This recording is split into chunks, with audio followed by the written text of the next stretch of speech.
Welcome to the Round Table Consult. I'm your host, Dr. Mark Williams, and I'm joined by my wonderful co-host, attorney Sonia Madison. How you doing today? I'm going to start off with some good news. We Oh, got the federal interest rate stayed the same. That was some good news. Donald Trump thinks it needs to go down. So, Oh, I'm sure he does. Unfortunately, the global economy doesn't agree. But and that's another good news is that the Federal Reserve guy is still able to be objective and have a separation from Donald Trump. Otherwise, it would have gone down significantly. We've got a deal on the China tariffs. I'd be curious to find out what Eric thinks about that because he believes that the Federal Reserve is non-existent anymore and that they have no power. Really?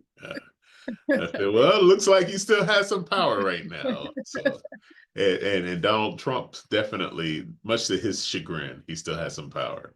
Yes, because He's, he has said multiple times he wants them fired while then walking it back. But I'm sure if he had his way.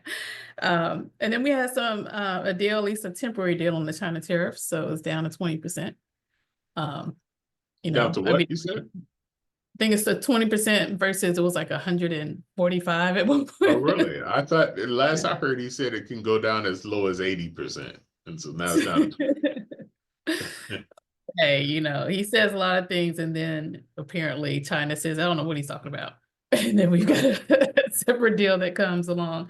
What do you think Um, about the $400 million plane, though? I As a was going to gift? get there because I was on the good news, but I will say Oh, at least we'll talk. on that news, it got Republicans to actually start growing a spine. I Hmm. can at least say that. Now again, it's still growing, so I'm not sure if the spine is all the way there, It's not but ossified. Still sort of like cartilaginous and kind of friable, but it won't break that way, at least. It's a good thing. For our viewers that don't know, yes, Trump has agreed to pretty much a gift, a $400 million plane from Qatar. And one of the reasons why it's problematic is one, is it violates the Constitution, emoluments clause, but also, again, I think Qatar has ties or allies with Hamas, and I know we are not allies with Hamas. And is it ever truly a free lunch? I mean, is there anything ever free? And so, the next question it will be, okay, what deals are you making? Because clearly Trump can be bought. And so we have yet Clearly. to see what the price is. Well, $400,000, I mean, $400 million, Million, I'm not saying starting, that's a it. good starting price. Never mind the $2 billion that his family is getting as a result of the investments in this company that manages or somehow or another facilitates his family's Bitcoin or family's cryptocurrency thing. And that's why I'm just baffled how some people can talk about the $4 million or whatever it was through Burisma and just totally disregard the $400 million plane, the $2 billion in gifts through, or at least investments into the Trump family business. It's mind blowing. And I think at least it's been reported, but do check me if I'm wrong. I think it's gonna cost what taxpayers 1 billion just to get it, set up and all that, only for it to maybe operate as an Air Force One for maybe a year. And then it goes to Trump in his library. I mean, He's again, gonna we have a laugh mobile because library. this is ridiculous. So we have, I don't think anyone would have ever said, okay, he is going to accept the plan and be bold about it. I mean, was going off on reporters for asking, like, what do you mean? How dare you think I would not accept Right. this? Well, that's one of the things that Mike Johnson, I think it was on a press conference, and he said, well, see, what's been happening is that all these other politicians and presidents have been doing things on the dark. But you see Donald Trump, he's doing everything in the open. Like, yeah. I don't think it came out how he wanted it to, but yeah, it's true. He's doing it all in front of our faces, which makes it even more disdainful. At least has the dignity to try to disguise it. Well, and that's why, again, I'm hoping when these midterms come, we start holding people accountable because apparently Congress isn't doing it.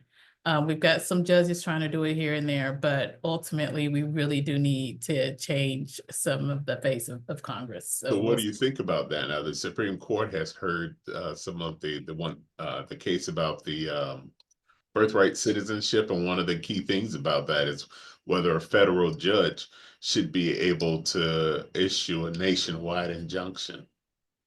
Well, first of all, just for people that don't know a little bit of a history, the birthright citizenship came up, I want to say back in the 1940s or so, where at that time we had a Japanese American was considered or we're trying to say that he was not considered a US citizen, even though he was born here. And some of the facts, and this is what I've gathered from NPR, which unfortunately is losing their funding, so I'm going to have to start contributing. But essentially this young man went over to China because his wife and his family was over there. And he would travel back and forth. So he would work in the United States and then every so often go to China. So, but he would always carry his papers with him. So on this one instance, when he came back on the ship, they refused to let him in, saying, no, you don't have citizenship. And so it became a whole case, because often as these things happen is a certain group is looking for the perfect case to bring up the ladder. And this one plopped in their lap. And ultimately the Supreme Court said, no, if you were born here, you have birthright citizenship. And so the fact that we're relitigating this is, baffling in and of itself. I do think, at least from what I'm hearing, that some of the, I guess, more liberal justices are upset about some of the questioning that happening and about some of the loose strings. Again, this is all hearsay. I mean, I haven't talked to any of them personally. Not yet. But they are upset with how, as much as Trump is being able to essentially rewrite a lot of history. I mean, we've talked about the Alien Enemies Act, and now here we're talking about the birthright citizenship. And so the fact that if they do overturn what's previously been held as, hey, you are born here, you have a pathway to citizenship, I mean, it's just gonna be havoc. I mean, where do you even draw the line from there? Yeah, so if they rule in his favor, it will be based off of a technicality as to whether or not the federal judgment can enforce that injunction across a nationwide, um, with nationwide influence.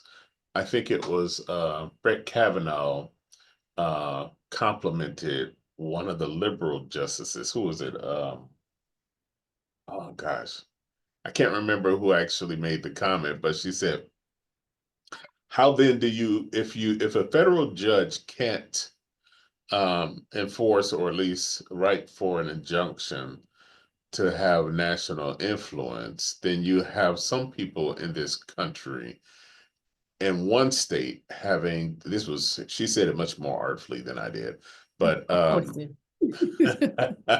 but she says in one state you have him being able to enforce an executive order in only that state, but the other states that not being enforced in other ones until, or at least it's being enjoined in one state and then enforced in the other states, which makes sense because what he's counting on is his ability to be able to write executive orders with impunity. Write it and it goes across the country. We may not get everybody, but if they take it to California and the liberal federal court judges block it, then we got the rest of the country at least until somebody else in that state brings a matter before the courts. And how quickly can that be adjudicated in each of the states, which means that you have to individually argue a case in each state, or have a class action lawsuit, in which case many of the attorneys who in law firms who would bring such a class action lawsuit are already being extorted and intimidated through the presidency. Well, and again, what often happens with these things is there's already a group of people, they're just looking for the perfect case.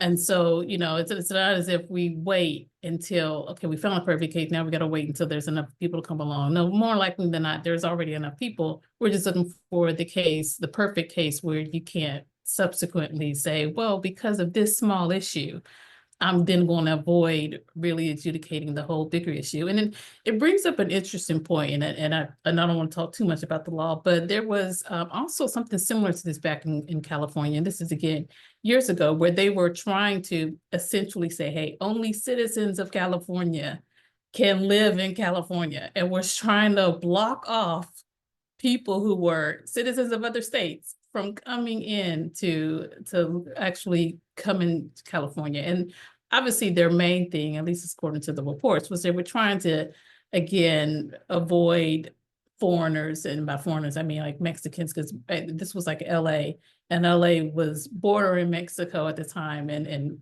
all this. So they was really trying to get rid of foreigners from the nation. But they, again, there was the state. So the state was trying to say only California residents come in. But ultimately, it was removed because the argument is, hey, once you become a United States citizen, we're not going to then all of a sudden have separate citizenships in separate states. That doesn't make sense. We are a United States. That's what the Civil War was about. We're not going to sit here and still be, Union versus Confederacy.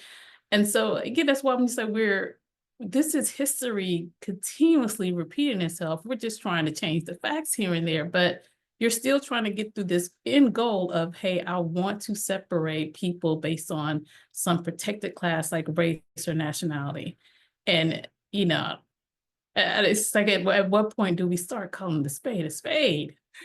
Well, you relitigate some of these things because now you got a different Supreme Court. And so then the law of the land becomes a new law in the land. And that's what those people who actually believe in the seven mountains theory. I don't know if you heard of that or not, but the seven mountains progressive movement started somewhere back in the 70s. It was Paula White and Mike Johnson was involved. Some of the these are some of the names from years ago, and maybe it started in the 70s, but in the early parts, I don't know how old Johnson is, but it was fairly early on in his lifetime that he actually got involved with it. But they believed it was a white Christian nationalist movement that believes that Christians should dominate in seven areas of life: family, economics or financial and banking systems, education, entertainment, government, and I think I want to say in law or something like that, but I can't remember what this 6 or 7 one was. But all of these different areas, they believe that Christians should be dominating, and they began a very intent and focused, strategic effort to achieve in those areas. And that means, government is probably entertainment will probably be one of the last ones to get it, but Well, you may be talking about the Alliance Defense Fund, because he did used to work there, and that organization is yeah, consistently responsible for decisions like the cake case, and in terms of having to create a cake for a same-sex marriage and other similar things that come before the Supreme Court, transgender and all that. And he did used to be a part of that.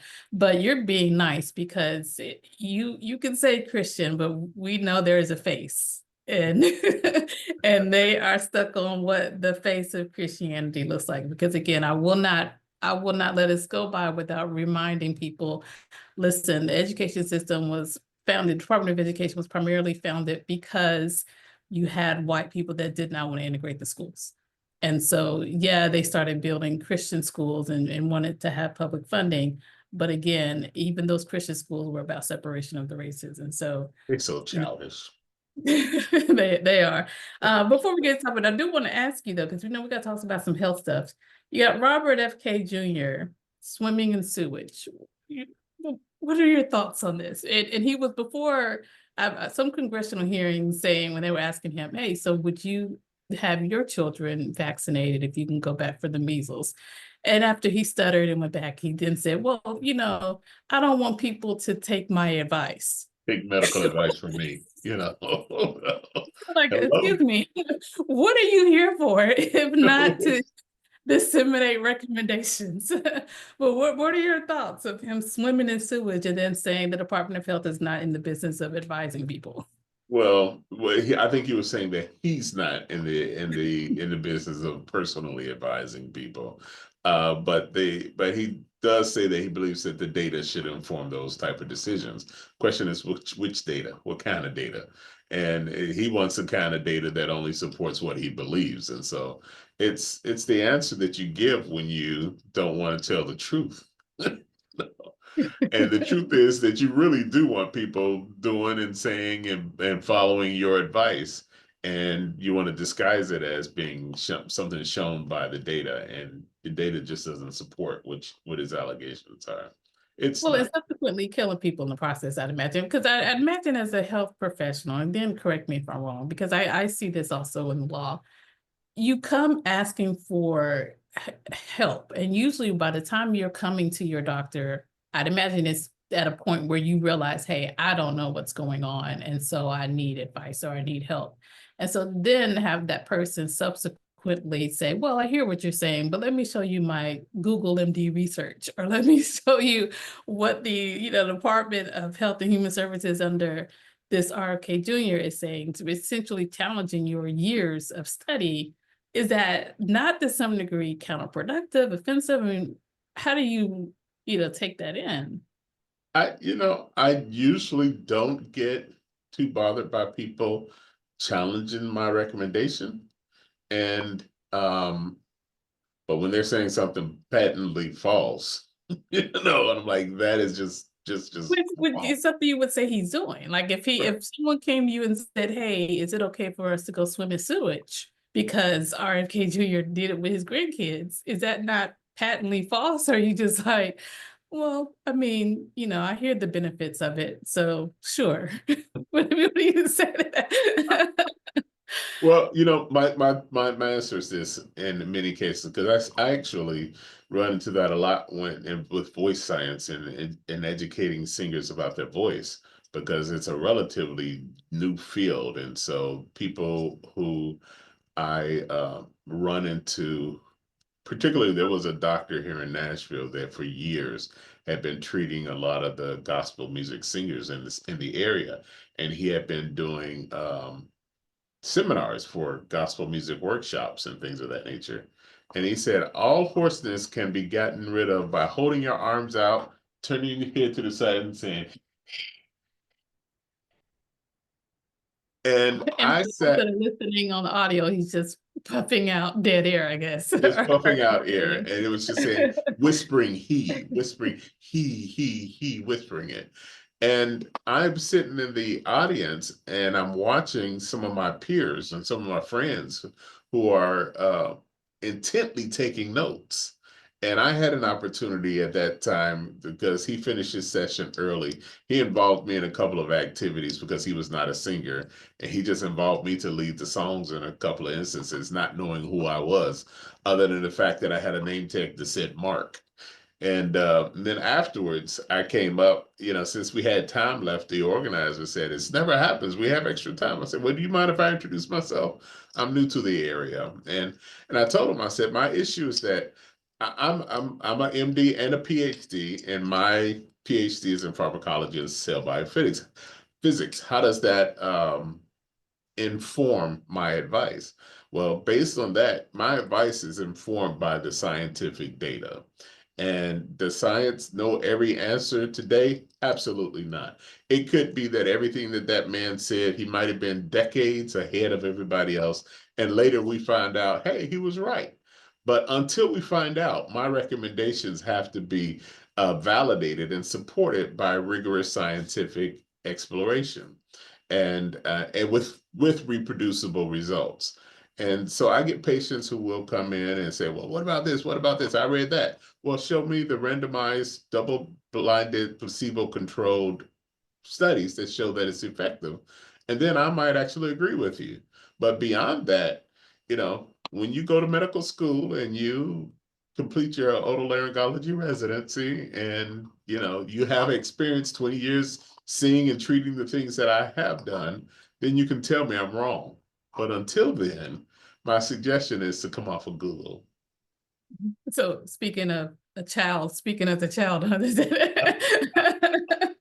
before we get into the topic, I do have to do a quick update on this Diddy trial, since we'll be talking about this.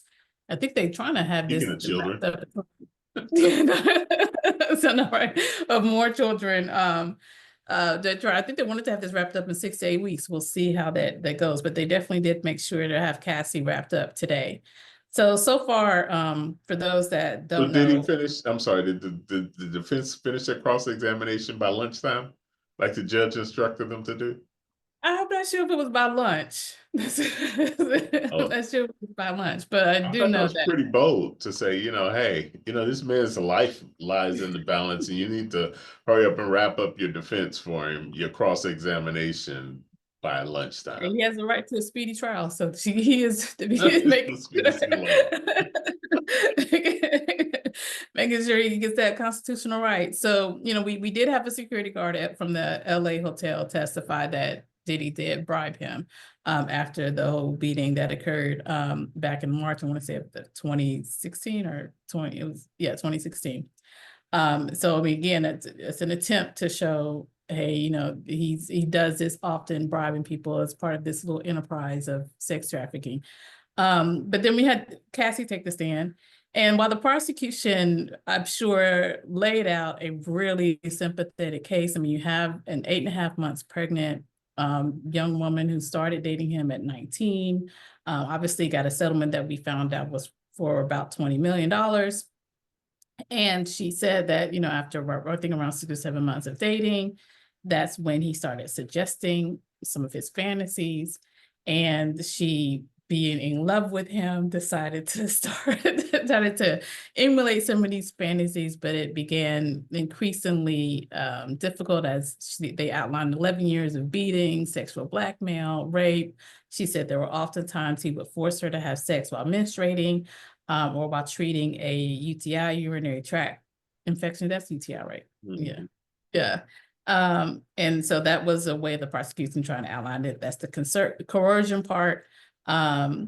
But then the defense did come back and say that a lot of these she initiated. So she was the one actually paying some of these male sex workers. She was the one getting the drugs. She was the one that said, hey, I want to be always ready for free calls. This whole line of text messages that came in. And so going forward, I think they're going to try to present 3 other victims at least, as well as they did try to show that Combs also overdosed back in 2012 to try to suggest that he too was under the influence of and not could make sound decisions.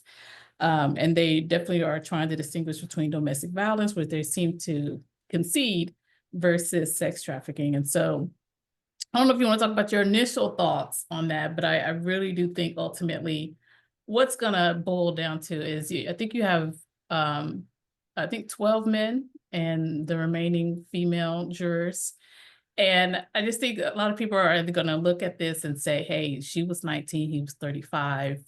He was a big mogul. She was his, artist essentially. She might have been promised, hey, we're going to make sure you get all these albums out. And I think they even addressed that because they asked, well, how many did you actually come out with? And I think she said maybe one. You have to ask him why I didn't have more albums released. They mentioned that at one of her premieres, 2 days before the premiere was when that video footage in March took place. So she showed up with a bruised eye and busted lip, and they show pictures of her at the premiere where they could still see it. But I'd imagine for some women, and this is someone that does some sexual harassment in the workplace, a lot of people are still or I should say still, are under the impression that, okay, at this day and age, you should know when you can say no. You should know, hey, listen, having someone urinate in your mouth is is something you should say no to, or having someone beat you repeatedly, you should walk away. And I'm sure oftentimes the defense probably said repeatedly, why didn't you leave, why didn't you leave? And I'm sure one of her responses was, oh, I loved him, and I really wanted to make him happy. And I know sometimes we talk about, hey, as the woman in the relationship, you're supposed to be meeting these men's needs, right? And so I'd imagine to some degree, particularly as you are adulting, you are trying to figure out, okay, how does a relationship look as an adult? But again, on the other hand, to some degree as children, you even know daddy beating mommy is wrong. Mm. So, what do you think? You think that would you be more sympathetic to her, or you more, no, you owe some accountability here? I think she should put away childish excuses. Say, "Hey, I was too young." The notion that you were too young to know better, and that you were drunk. I hate to sound like I'm insensitive to everything that she's gone through, because nobody should go through domestic violence or abuse or anything like that. And I understand that people get into that position where they feel like they don't have an escape out or any way out like that. But before those even began, before that violence actually began, you willingly participated in some freak offs, having sex with other people in front of the man that you supposedly love. How freaky must you be in order to just even say yes to the first time? I mean, at this point, so the first time you do it, it was obviously willing. It was not, it was not coerced under duress or anything. It was, you decided that yes, this is something my man wants, this is what I'm going to do.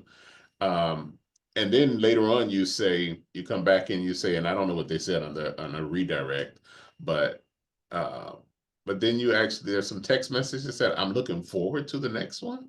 Yeah, their text message is essentially saying she initiated it. Like he would tell her these fantasies, and then at some point she said, "Hey, I want to fulfill these fantasies." A couple years ago, that might have flown a little bit easier with when the Me Too movement was in great height. But I think what's happened is that the pendulum has swung the other way, and I think general sentiment has gone toward, okay, at this point, you guys probably you should have known. More people are starting to say, yeah, well, even if he said that, at some point you should have said no. And you should never have put in a text message and given him the impression that you actually liked it. No means no. And, it should have meant no from the beginning. And, can a woman have a right to change her mind? Get out of I it? was gonna say, can Absolutely. she change her mind? Because I mean, I think Absolutely, she what can. she's also saying is, hey, when I was menstruating, I was not consenting, or when I was treating my UTIs, I was not consenting. It was more of a coercion. Now, again, she's not saying there was a gun held to her head and said, no, you have to do this. But it sounds like she's saying, hey, either because I've been beaten previously, or because of the, again, power dynamic of, hey, this person is controlling my career to some degree. I mean, I don't know what a jury is going to conclude, because all that was discussed as part of her testimony. See, I think women are savvy enough today to know that they can exploit certain men's weaknesses in order to gain an advantage. And unfortunately, women do. I'm not saying that she did, but I'm just saying in She general. was 19. I don't know if she's savvy enough at 19 to know just yet, but Oh, maybe. they know. They know at Maybe. 19. I've heard 19-year-olds say things like, "This pee ain't free," I'm like, and they understand. They understand good and well that if they want something to come from a man, they know how to flaunt it and tempt that man to give it. This whole notion, I have conversations about, women having expectations of men to finance everything and to provide financial benefits and everything for them, and they'll use their feminine wiles in order to get that to happen. You start playing the game, then you know when it's his move, then what are you expecting to happen? But when we're talking about actually speaking as a child, and for those that are curious as to the topic, I think it was First Corinthians chapter 13, verse 11, which Paul is talking about, pretty much charity, love, and how when you have more of a discernment, when you have more of a selfless mentality, you are more maturing or putting away these childish ways because you're not thinking about yourself, you're thinking about others. I definitely don't know if when you were adulting, because I mean, I would say adulting is probably between the ages of 18 and maybe 25, 26. I can make the argument that during that time, you don't know what's going on. I think you are still transitioning from, hey, my parents pretty much provided for me. I wasn't really providing for myself. I was dependent, but yet anything I wanted, I was able to get from them. And now I got to transition to figure it out by myself, or I got to transition to take care of myself. And I do think during that transition, you're probably making a lot of, you're childish. You're making a lot of mistakes trying to figure out, okay, because you also are seeing, to your point, you are seeing people manipulate people, but you're also seeing people abuse people. And if your idea is, hey, I want to have this record label, because I think we can probably suggest that if he wasn't a mogul, we wouldn't be sitting here talking about a relationship between the two. So both are dangling something. But is it wrong for him to pretty much beat her, dangling this carrot? Or is it wrong for her to allow him to dangle the carrot and subject herself to abuse?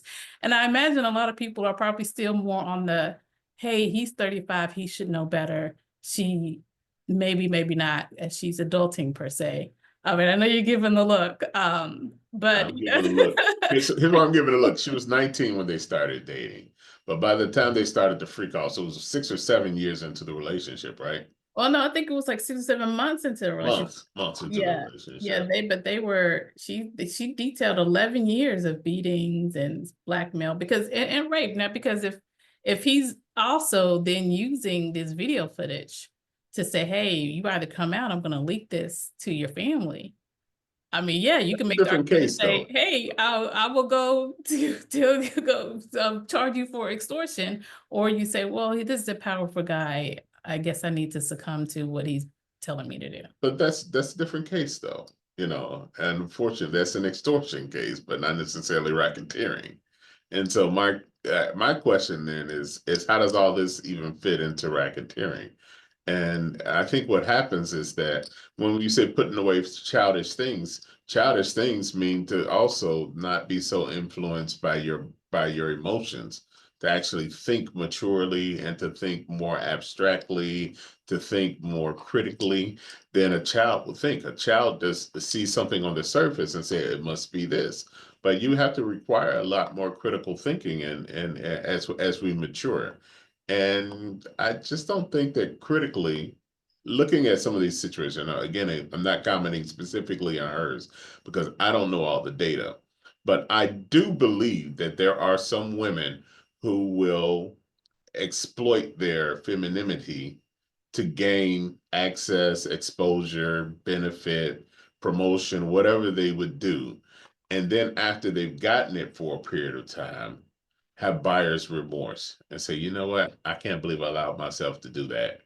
And then the story starts changing where you say, well, he forced me to do this. I never really wanted to do it. I did it because I loved him and he was such a powerful person, such an influential person, or he held this over my head, XYZ. Then the story changes later on, and it conveniently changes when you have buyer's remorse. And so I think that happens sometimes as well. Could that be what's going on in this situation? Absolutely. I don't, and certainly it If he could had be. buyer's remorse, that's what you think is happening. Yeah, I mean, it could happen, and certainly after the beatings and have started to escalate. Yeah, then the issue is that he's not on trial for domestic violence. He's on trial for interstate sex trafficking and prostitution across state lines, right? And so you have to ask the question, how much of that did you willingly participate in? And but the fact that I guess the allegation is that he utilized his business enterprise in order to create all these things. Well, no, some of these things was your willing participation in it. And if that was your willing participation, and you might have been say, hey, I'm down with it here, but now that you're starting this beating stuff and you've gotten really crazy with it, now I want out of it, or I'm regretful that I even started in the first place. But if some of it is him using his business or using his resources to again bring in male sex workers, and again they're gonna present other victims, including Cassie, then I mean the fact that some may have been okay, but some may have been legal, well, then you gotta accept responsibility for the portion that was illegal. And so to some degree, I guess, I mean, maybe this is again the woman in me too, because I think she primarily grew up with her mother, and I don't doubt sometimes when you don't have both parents in the household, you may not often get that male perspective. Because I mean, I firmly believe it. Two parents are better than one, and you know that I do think having a father in the house is just as important as having a mother in the house, and so that could definitely shape her thinking. Also, going into the music industry itself, I think to some degree you, and again, I'm with you. I'm not saying that this is right or wrong, but I think to some degree people go in knowing, hey, I'm gonna have to pay dues or I'm gonna have to be used for a period of time. You enter into these bad contracts, as you can probably speak on better than I can. You have artists entering these bad contracts that are not favorable to them, but they again sign because they don't understand either the language of it, and they're signing as 19-year-olds because you know to sign as someone less than 18 would essentially be a voided contract. So they're signing at an age of adult, but still don't understand what's in those contracts. So they're still being taken advantage of to some degree.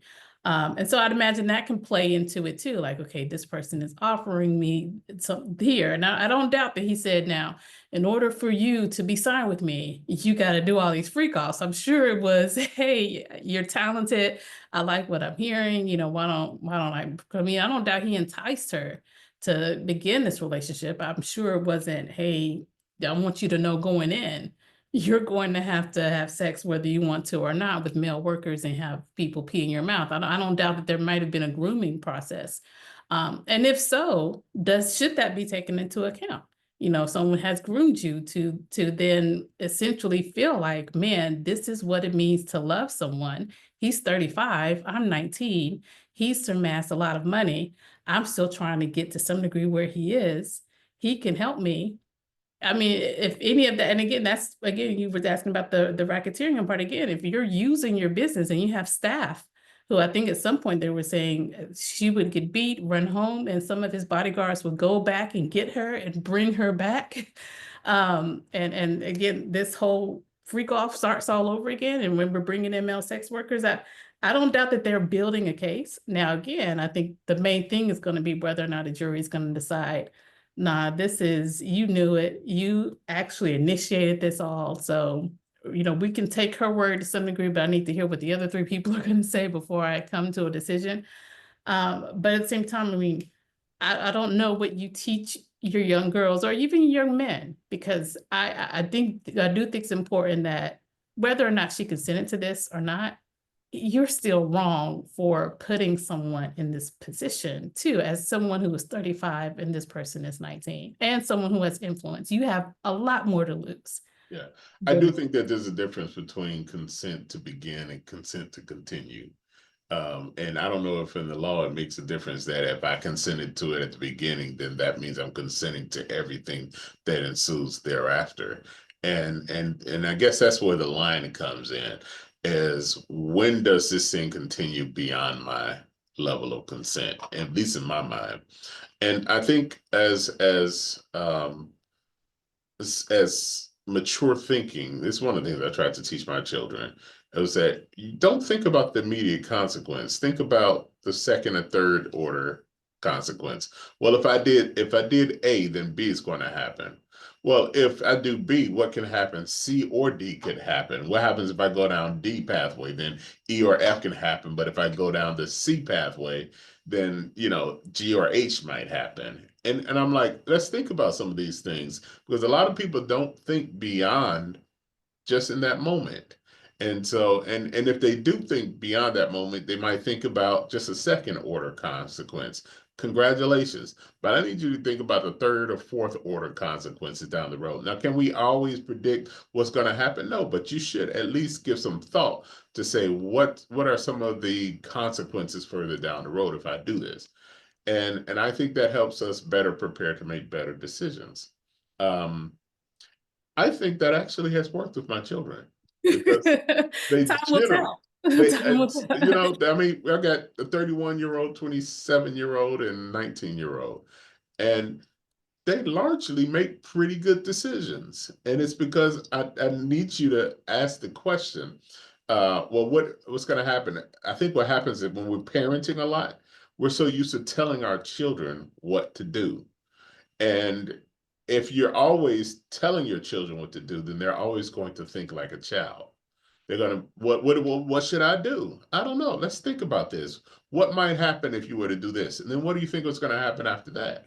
What do you think is going to happen after that? Possibly. Well, and that's something that has to be trained into people, because a lot of people are just used to saying, well, I was just told not to do it and didn't have a good reason why I shouldn't do it. I don't know why I shouldn't do it. But I think that's childish thinking right there. But when we start exercising that second, third, fourth order thinking, second, third, or fourth order consequences to our actions, then I think we start thinking a little bit more maturely. Yeah, but I even think even still, because to me, faith is a practice. I don't think it's something that, you're always going to get right. I don't think it's something that you're not constantly going to be tested on.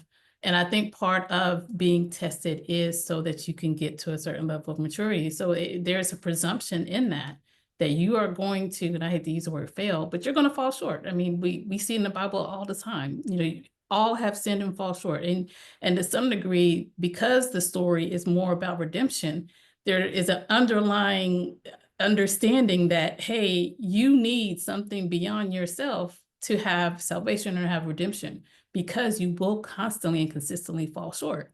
And so to me, then in that frame, again, we're talking about someone 19 to 25, or even as they get older, what you're presented with in college versus what you are later presented with, say, in a marriage, or what you're later presented with as children, I don't doubt each step you are acting as a child to some degree until you can fully understand, oh, okay, now I see why just telling my child X, Y, and Z may not sink in unless I explain it. And then even after you explain it, you got to figure out a way to explain it to where it resonates, because then you probably are still just telling them. And so if this is just a practice, to some degree, we're all like as children until we can pass the first test, and only to get to the next test where we kind of start back over as a child until we can understand why God does the way he does. But even in that, we also understand, hey, we can't understand fully why he does, and I have to lean into him versus trying to figure it out myself. And so if that is then also an understanding, do we not give some grace when we're talking about a 19-year-old trying to figure out what it means to be in a relationship, particularly a relationship in this big public eye, versus someone who is probably in their 30s, who has seen a little bit more and them navigating. I've had people tell me, you will never know what you will put up with until you get married. As if to say, you can say, hey, I will never do X. But then you get into this relationship and you realize you have done X, Y, and probably double Z. I mean, to some degree, there's something to be said, love can make you look like a fool. And, Mhm. and so, I mean, and I wonder, again, when you're picking a jury based on their experiences more so than based on what you think logically they should conclude. Correct. Yeah, you're right. Yeah, I mean, you find yourself in some situations tolerating and accepting something that you wouldn't do. But my question, so sometimes we should think like a child, because Jesus said, except you be like one of these little children, you can't enter into the kingdom. And so the point, so when should we have childlike thinking? Scripture also says, out of the mouths of babes and sucklings, you've ordained praise. And so it's like, I think one of the things that I remember vividly when my son was 2 years old. I had just come on the worship team. And for the first time, I never really didn't want anybody to hear me sing. And we got in a rehearsal, and we opened up with just some praise and worship. And then at the end of it, that praise and worship period, the director was saying, there's a song that the Lord placed on somebody's heart, and I'm not moving until somebody sings it. And I'm sitting there thinking, like, it's me. I had the song God had on my heart for the longest, but I am not going to open my mouth and be heard for you to find out that I don't belong on this team. I'm not going to be intimidated. And she was like, I'm not moving until you start singing it. And anybody, whoever it was. And eventually I started singing it. So nervous, it was horrible. It was like, our God is awesome God, he reigns from heaven above. I was incredibly nervous and was intimidated by what other people would think. And then, ironically, I came home that day. My son was about 2.5 years old. My oldest son was about 2.5 years old. And he was just laying on the bed. He's like, "Our God is an awesome God." He started singing the exact same song without me, without any care of what was going on around him. He didn't care who was in the room with him. He didn't care what somebody thought about how he sounded and whether he belonged or anything like that. And God spoke to me at that moment. He said, "That's perfected praise right there." That's when you don't care really what somebody else thinks about you. You know what's inside your heart, and you let the love that's inside and the praise that's inside my heart flow forth without any type of inhibition. Now, one of the things that we learn as we grow and as we mature is this inhibition. And sometimes that inhibition is the restraint of behaviors that shouldn't be acceptable. But often those behaviors that should be expressed have been inhibited because of what people say about us. And so I think in some instances, we need to just abandon what other people think about us and not be so influenced or inhibited by that and just be who God created us to be.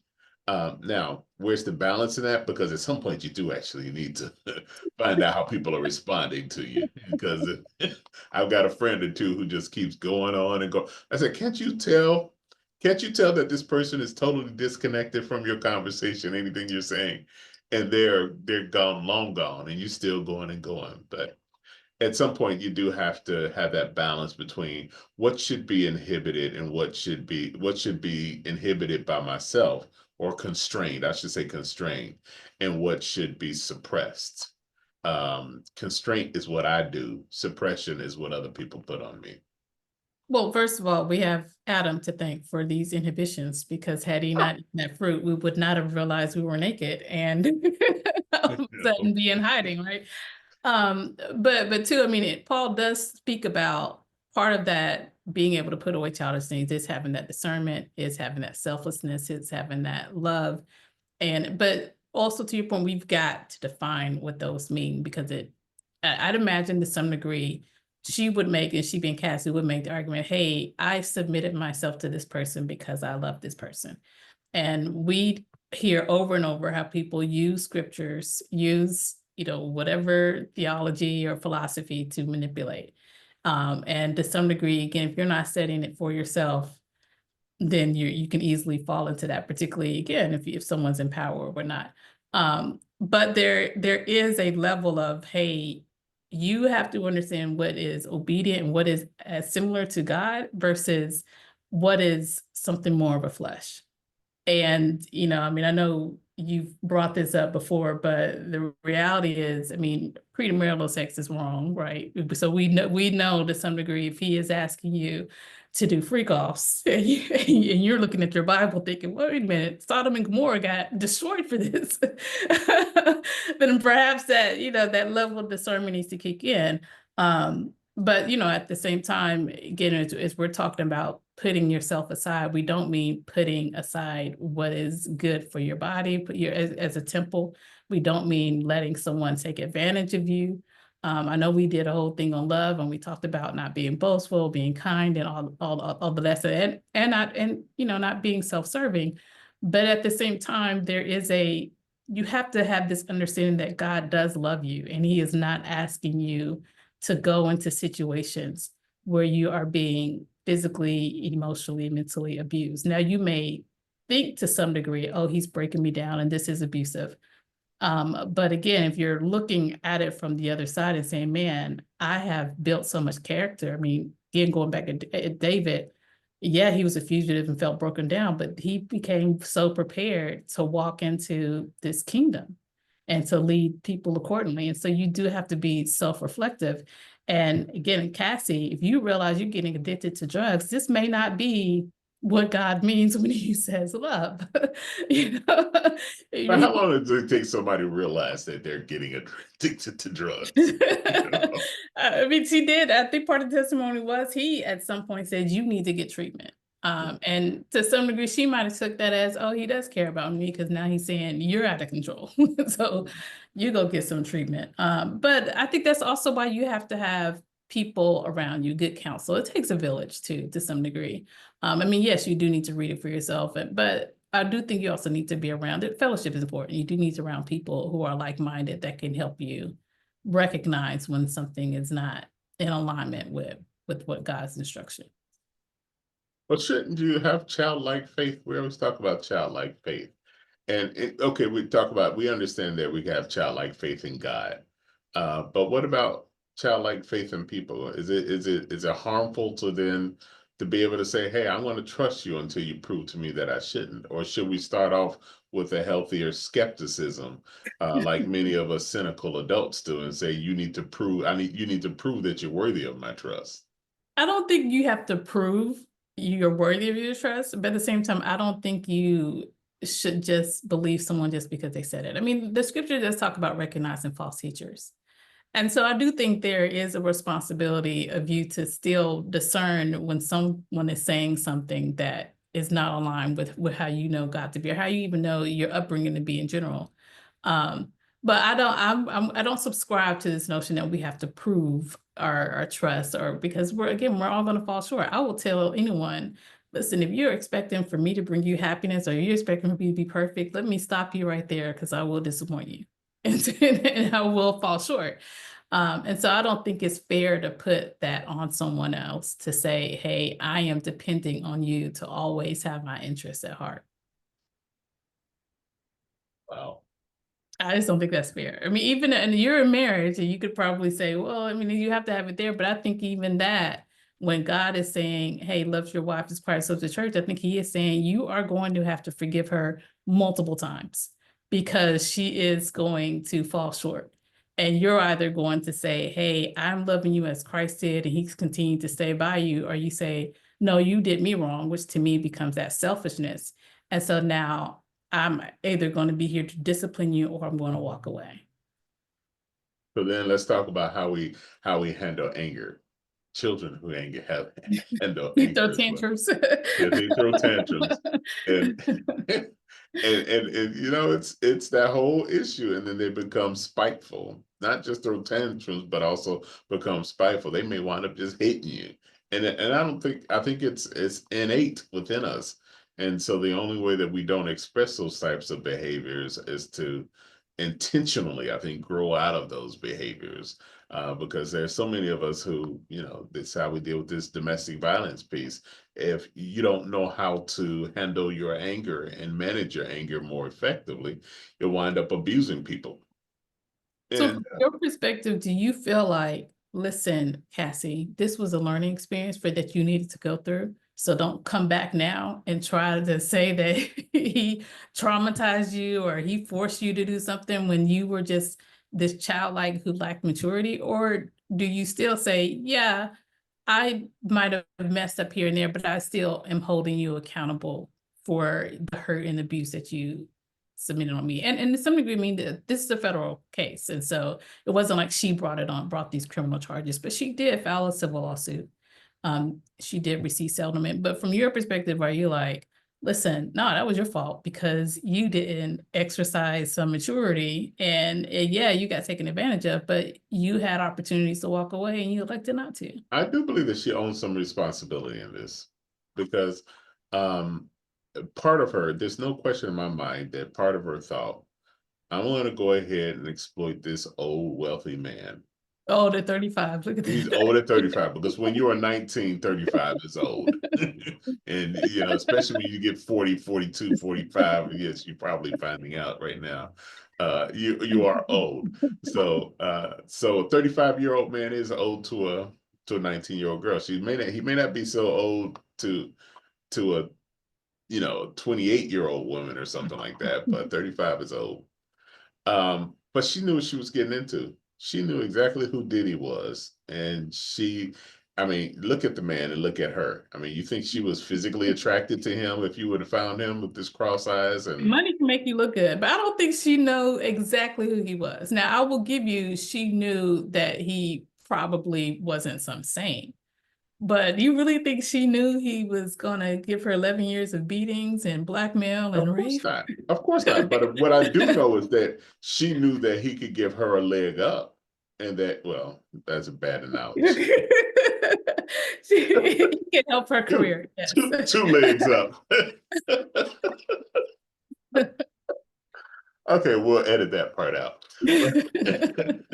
But the issue is that she knew from the beginning this is not somebody who she would have been ordinarily romantically involved with if he did not have the clout and the wealth that he did. And so what she was really attracted to more than anything was what he could do for her and not necessarily, hey, I just really find you to be this wonderful person. You know, I'm drawn to you physically and I want to know more about who you are and what your passions and what your hopes and dreams are. It wasn't all of that. She saw a cash ticket at the beginning and she was like, okay, you know, I might as well work what God gave me and woo this person in. But the problem is that she didn't realize all the other consequences that would come as a result of it. So does she have some culpability? And I think she does have some culpability in what's happened to her in the process, or what she allowed herself to get sucked into. Partly because when you play with what they say, when you play with the pigs, you're gonna get dirty. Don't play with pigs.